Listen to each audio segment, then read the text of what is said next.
My name is Lillian Carter. I own Carter Colors, a company that's made a big splash in the world of art supplies. I've worked my butt off to get where I am, and at 35, I felt like I was on top of the world. It was at a trade show in New York where my life took a turn that I hadn't seen coming. Walking through the crowded venue, I could hear the buzz about the latest trends in art materials. That's where I bumped into Ethan Gray. You could say he was famous, or more like infamous, in the art circles. His paintings sold for thousands, and his personal life filled just as many gossip columns. Lillian Carter, right? Ethan's voice cut through the noise as he approached my booth, his eyes scanning the vibrant display of aerosol paints. That's me, I replied, extending a hand. And you're Ethan Gray. Seen your work, heard a lot more. He flashed a grin, his gaze still lingering on the cans. We ended up talking over drinks after the show. Ethan was charming, no doubt about it, and he knew how to make a girl feel like she was the only one in the room. So, Lillian, how'd you get into this gig? Ethan asked, swirling his drink. Started in my garage. Just me, some paint, and too many ideas. Now it's this, I said, spreading my arms wide. What about you? Always a painter? Kind of fell into it, he shrugged. But let's talk more about you. Your stuff's everywhere. Bet you're killing it. The conversation flowed as easily as the drinks, and by the end of the night, I was pretty taken with him. Ethan wasn't just interested in my business, he seemed genuinely into me. It was refreshing, considering most men were either intimidated or just wanted to talk shop. A few months flew by, and Ethan was everywhere I was. Art shows, gallery openings, you name it. He always made sure he was seen with me, and I won't lie, I liked the attention. One evening, as we closed down a particularly successful gallery event, Ethan pulled me aside. The room was buzzing with the last few art enthusiasts, but he had that look in his eyes that said he needed to talk. Lillian, these past months with you have been incredible, he started, his voice low. You're amazing, you know that? I blushed, feeling a mix of excitement and nerves. Thanks, Ethan. I've enjoyed it too. A lot. He took a deep breath, his hand finding mine. I don't want to just date, Lillian. I'm in this. All in.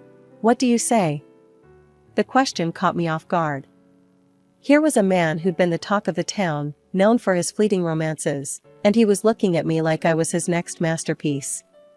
I say, let's do it, I replied, my voice steadier than I felt.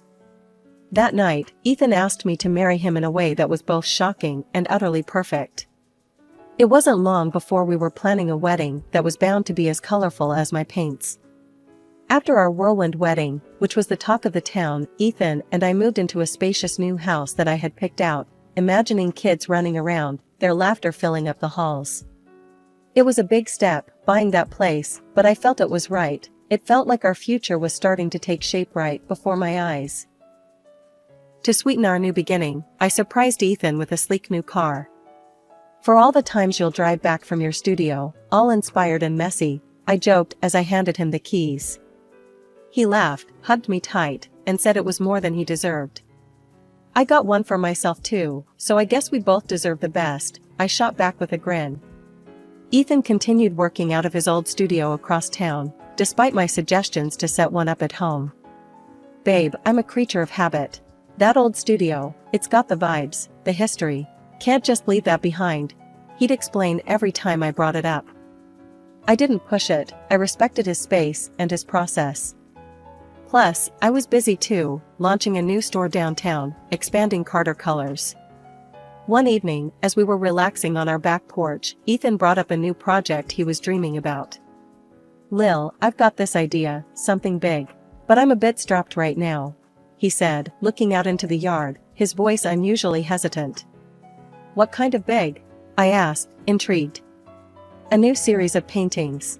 Different from anything I've done before. I want to experiment, push boundaries, he explained, his eyes lighting up as he spoke. That sounds amazing, Ethan. So, what's holding you back? I leaned in, always excited to see him passionate about his work. Funds, babe. It's a costly venture, and I'm a bit tight financially.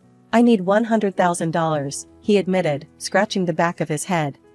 Without a second thought, I replied, "Why didn't you just say so? Let's finance it." "Lillian, you are incredible. Seriously, the most generous woman in the world," he said, his voice thick with emotion. I brushed off his praise with a wave of my hand. "Stop it. Just go make those masterpieces." The money went into his account, and soon after, Ethan's project kicked off. We'd go to his exhibitions together, and it was hard not to feel proud as I watched him talk about his art, the crowds hanging on his every word. I felt like we were a power couple, making our marks in our respective fields. One night, after an especially successful opening, we celebrated over dinner. "You see, Lil, this is all because of you.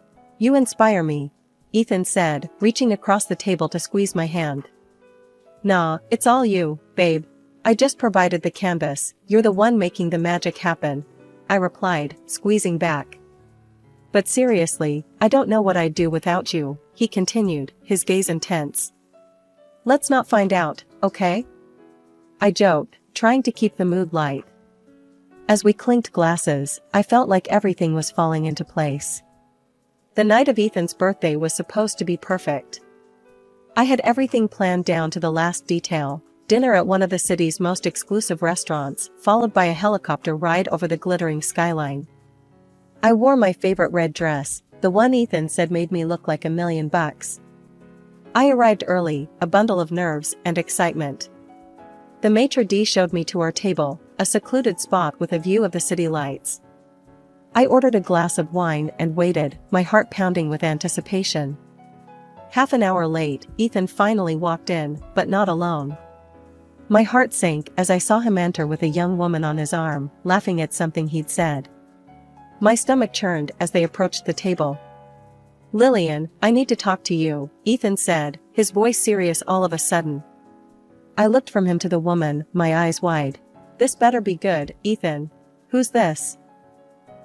"This is Lana," he introduced her, and she gave me a small, almost mocking wave. "Look, Lillian, I'll be straight with you. I've fallen for Lana. We're in love, and I'm going to marry her." His words hit like a punch to the gut.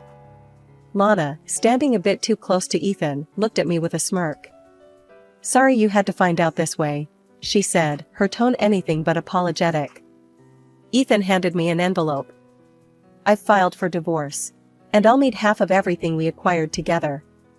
I stared at the papers in my hands, my whole body shaking. I felt numb, unable to fully grasp the betrayal. The love and life I thought we were building crumbled before my eyes.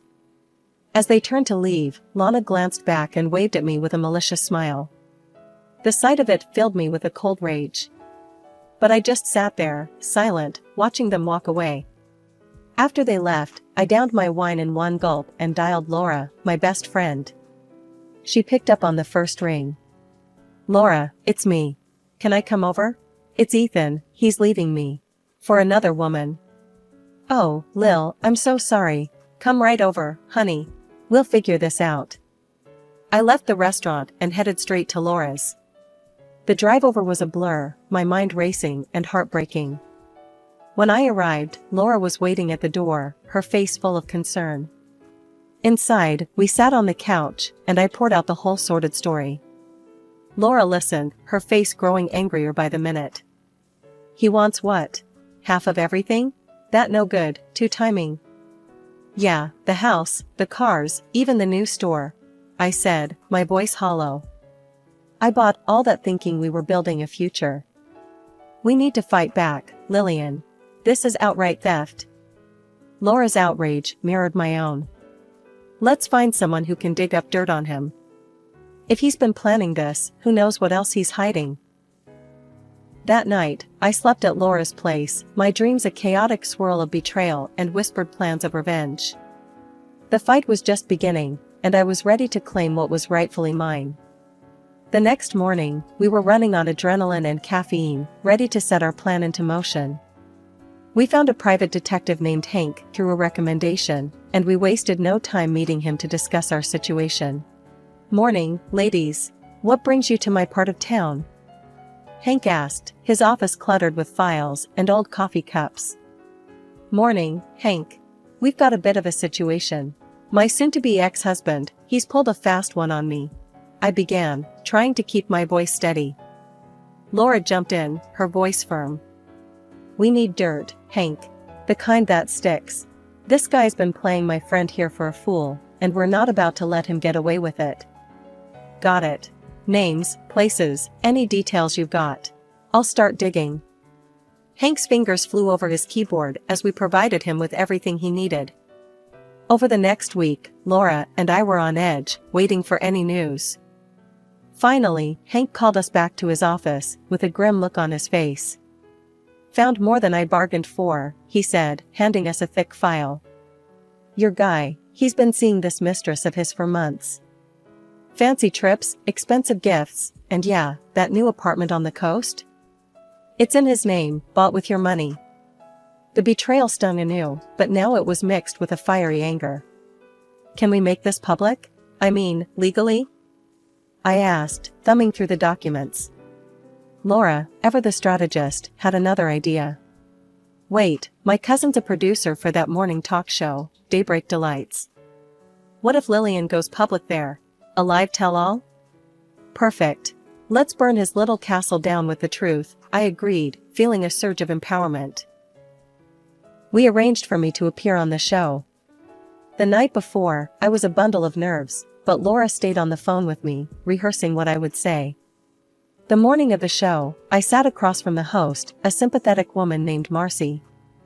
Today, we have Lillian Carter, who's here to share a troubling personal story involving deception and betrayal. Lillian? Taking a deep breath, I looked into the camera. Thank you, Marcy. Yes, I'm here because I believe in standing up against deceit. My husband, whom I trusted with my heart and my finances, has been living a double life. With my money, he funded his affairs and lied about his business ventures. The host interjected, "And you have proof of these claims?" I nodded, passing over the documents Hank had compiled. Receipts, bank statements, even property deeds. All funded through the money I gave him, believing in his integrity. The response was immediate. Viewers began commenting, the phone started ringing, and by the end of the day, I had messages from several of Ethan's ex-wives. They shared similar stories of deception and theft. Bolstered by public support, I filed a lawsuit against Ethan for fraud. The case quickly became a local sensation, with more and more people coming forward with their own encounters with Ethan's duplicity. After the initial bombshell on Daybreak Delights, the story of Ethan's duplicity spread like wildfire. Other women, once silenced by fear and shame, now stepped forward, eager to share their stories on the very platform that had emboldened them. The talk show's producers, sensing the depth and reach of the story, organized a special segment. It wasn't just about me or Ethan, it was about a pattern, a repeated betrayal that spanned years and victims. I stood backstage, listening to the quiet murmur of the other women gathering, their voices a mix of nervousness and resolve. Lillian, you ready for this? Laura asked, her hand reassuring on my shoulder. As I'll ever be, I replied, taking a deep breath. It's not just my fight anymore. We walked onto the set, a chorus of applause greeting us. Marcy, the host, welcomed each of us with a warmth that eased some of the tension from our shoulders. Ladies, thank you for being here today, Marcy started, her voice serious, her eyes sweeping across the group. What you're doing is incredibly brave. Lillian, can you introduce us to these courageous women? With a nod, I turned slightly to address the audience, both in the studio and beyond the cameras. These women, like me, were charmed by a man we thought we knew. But behind the love and promises were lies that cost us more than just broken hearts. They cost us our trust, our security. One by one, the women shared their tales. The pattern was starkly similar: whirlwind romances, quick commitments, and then the slow, painful realization of being used. He told me he needed money for a new gallery, one woman said, her voice faltering. I sold my late mother's jewelry to help him. And then he vanished. Another spoke up, her anger palpable. He said he was investing in our future, but he was funding his lavish trips with his mistresses. The trial that followed was a media spectacle. Ethan, with his slick lawyers and smoother talk, tried to paint himself as the misunderstood artist, but the evidence was overwhelming.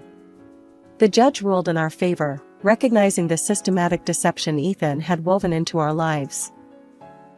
The court finds the defendant guilty of fraud and orders restitution to the victims, the judge declared, her gavel a satisfying sound in the heavy silence that followed. However, the aftermath was as surprising as the ordeal itself. Ethan's notoriety, rather than crippling his career, seemed to enhance it. His art, now more infamous than ever, skyrocketed in value. The scandal, it seemed, was a perverse sort of publicity.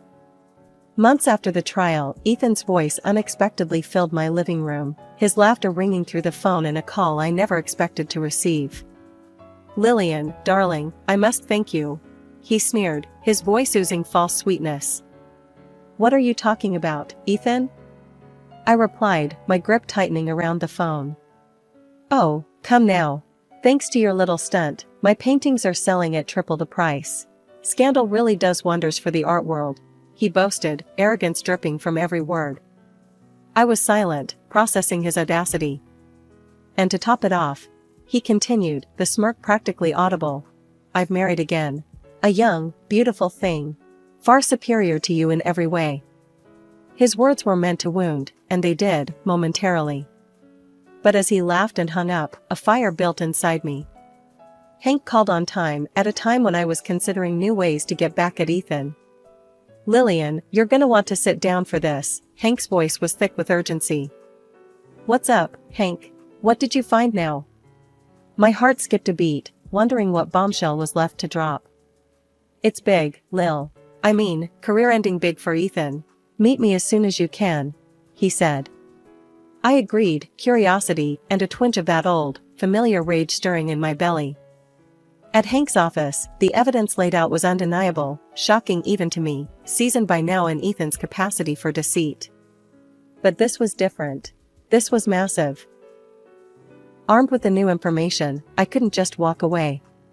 Not when justice was screaming to be served one final time. The opportunity came sooner than expected. Ethan was being celebrated at a high-profile art exhibition. Politicians, business moguls, the who's who of society would be there.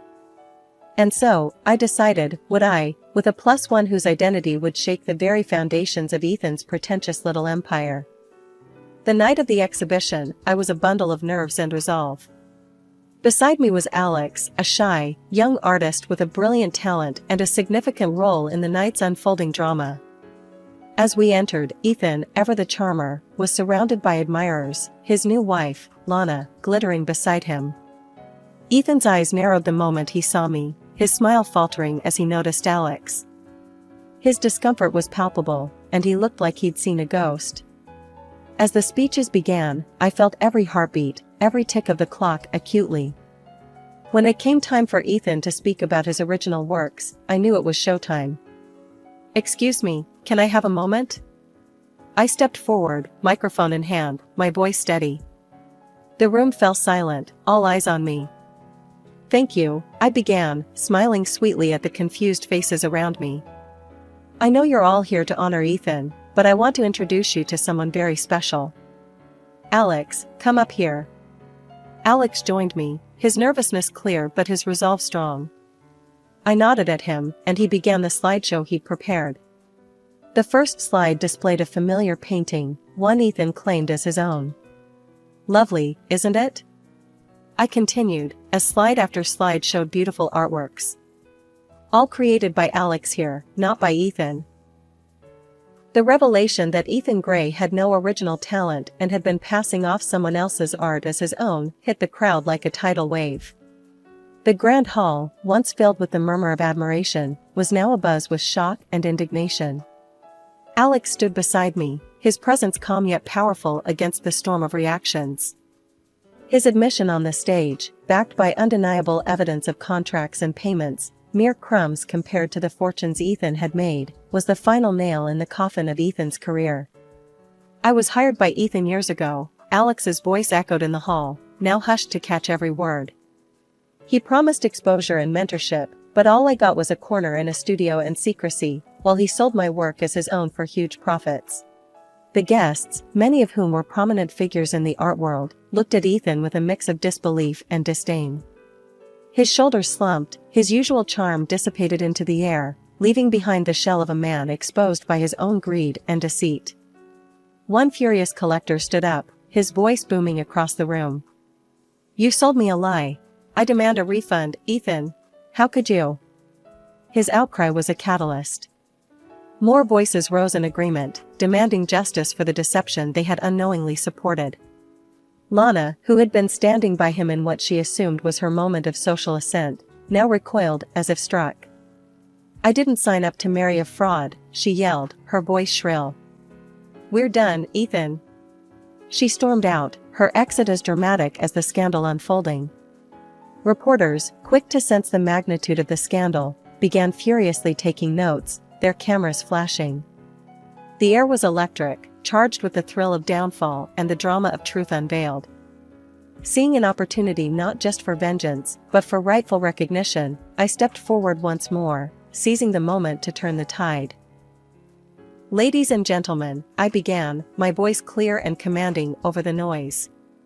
"Tonight has been a revelation not just of deceit but of true talent.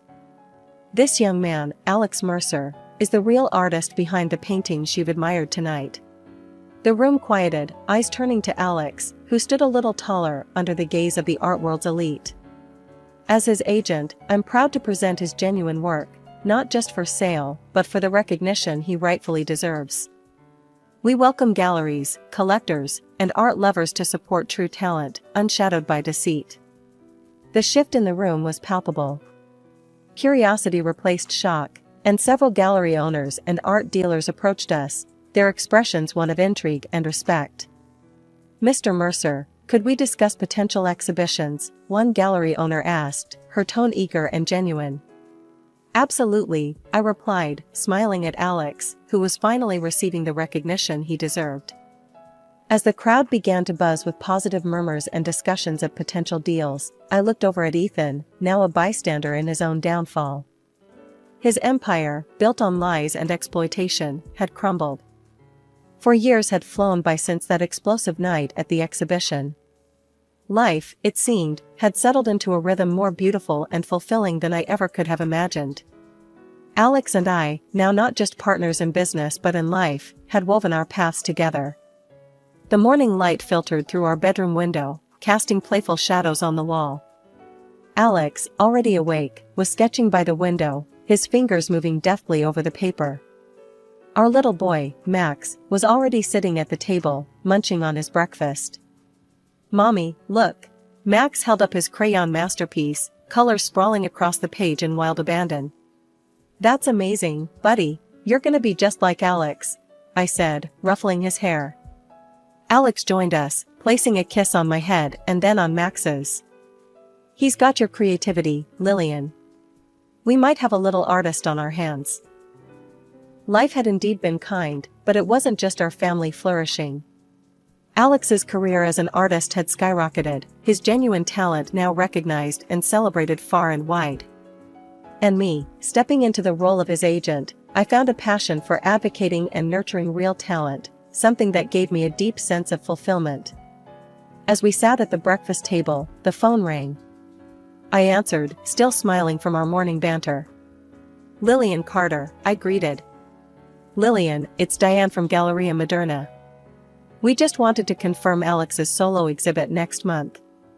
We're expecting a massive turnout." "That's fantastic, Diane. We're all set on our end. Alex has some incredible pieces ready to go," I replied, my heart swelling with pride. After the call, I looked over at Alex, who was now helping Max with his crayon choices. "Another packed house expected, Mr. Mercer. Seems you're the man of the hour, yet again." Alex chuckled, wrapping an arm around me. "Only because I have an amazing agent. And the best family a guy could ask for." Our lives were a stark contrast to the chaos that had engulfed Ethan. Plagued by lawsuits from galleries, museums, and private collectors, his world had crumbled. The last we heard, he had fled the country, a broken man chased away by the weight of his own deceit. The scandal that once threatened to stain my life had instead cleared the path to this new beginning. I had not only found success in business, but had found love and built a family on foundations of trust and genuine support.